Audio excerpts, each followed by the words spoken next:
আজি আমাৰ মানে মেচ জনগোষ্ঠীৰ যিবোৰ জাতীয় সংগঠন যৌথ সভা তাত মেচ কছাৰী জাতীয় পৰিষদ, মেচ কছাৰী যুৱ পৰিষদ, মেচ কছাৰী মহিলা পৰিষদ, মেচ কছাৰী ছাত্ৰ সন্থা আৰু লগতে মেচ মহাসভা, আমাৰ 5টা সংগঠনৰ আজি যৌথ সভা অনুষ্ঠিত হৈছে।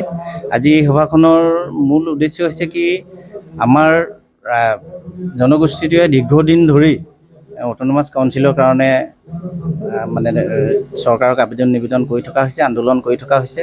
কাৰণ যেতিয়া আমাৰ মানে কি কয় স্বাধীনতাৰ পাছত যেতিয়া জনগোষ্ঠীসকলৰ বিশেষকৈ শ্বিডিউলিংভুক্ত কৰিছিলে, তেতিয়া মানে ফাৰ্ষ্ট শ্বিডিউলতে আমাৰ মেচসকল আছিল।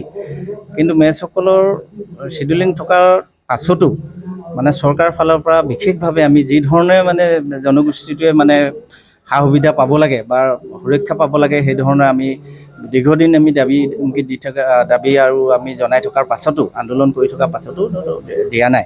আজি বহু জনগোষ্ঠীক অট'নমাছ কাউন্সিল প্ৰদান কৰিলে, কিন্তু মেচসকলক এতিয়ালৈকে অট'নমাছ মানে দিয়া নাই। আমি যিহেতু চৰকাৰক বিচাৰিছোঁ, কাৰণ এটা জাতি, এটা জনগোষ্ঠী শ্বিডিউলিংভুক্ত হৈ আছে। এই জাতিটো লাহে লাহে মানে কি হৈছে, মানে নিজৰ কলা সংস্কৃতিবিলাক হেৰাবলৈ মানে এটা উপক্ৰম হৈছে, কাৰণ চৰকাৰী সহযোগিতা নাই।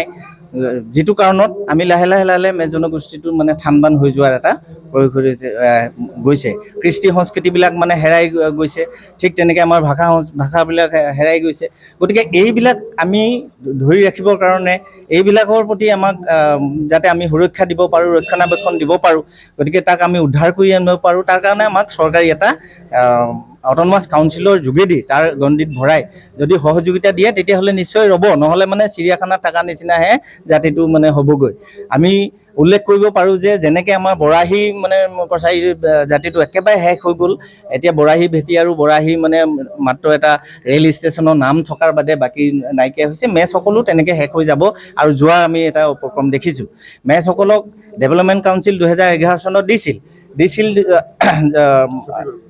দিছিল যদিও সেই কাউন্সিলখনক মানে বিশেষ মানে ফাণ্ডিংটো মানে যেনেধৰণে কৰিব লাগে তেনেধৰণে কৰা নাই, আৰু তাৰ যিটো ষ্টেটাছ দিব লাগে, যি ধৰণে মানে স্বতন্ত্ৰীয়াকৈ কৰিব লাগে, সেইবিলাক দিয়া নাই।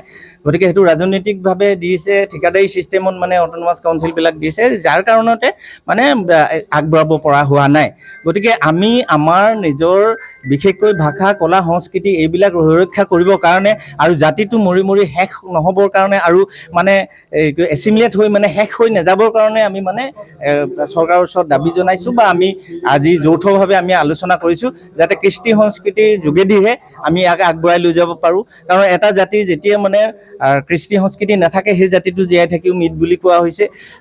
বিষ্ণু ৰাভাই কৈ গৈছে, বা অকল কৃষ্টি সংস্কৃতি থাকিলেও নহ'ব, তাক গতিশীল কৰিব লাগিব। গতিশীল নহ'লে জীৱন পদ্ধতিটো গতিশীল নহ'ব। গতিকে আমাৰ মেচ জনগোষ্ঠীটো তেনেকুৱা অৱস্থালৈ গৈছে। গতিকে মাজতে যদিও আমি মানে ডেভেলপমেণ্ট কাউন্সিলৰ থ্ৰুৱেদি মানে যিখিনি আমি ফাণ্ডিং পাইছিলোঁ তৰুণ গগৈ চৰকাৰৰ দিনত, সেইখিনিয়ে আমি যথেষ্টখিনি অলপ আগবঢ়াই লৈ যাব পাৰিছিলোঁ। কিন্তু তাৰ পাছত লাহে লাহে একেবাৰে নগণ্য 30 লাখ টকা এটা মানে বছৰেকত যেতিয়া মানে বাজেটত ধৰিবলৈ ধৰিলে, তেতিয়া বাৰু কি হ'ব? সেই 30 লাখ টকা এটা মানে এখন গাঁৱলৈ হেৰি কৰিব পৰা নাযায়। গতিকে গোটেই সমগ্ৰ অসমত এইটো সম্ভৱপৰ নহয়।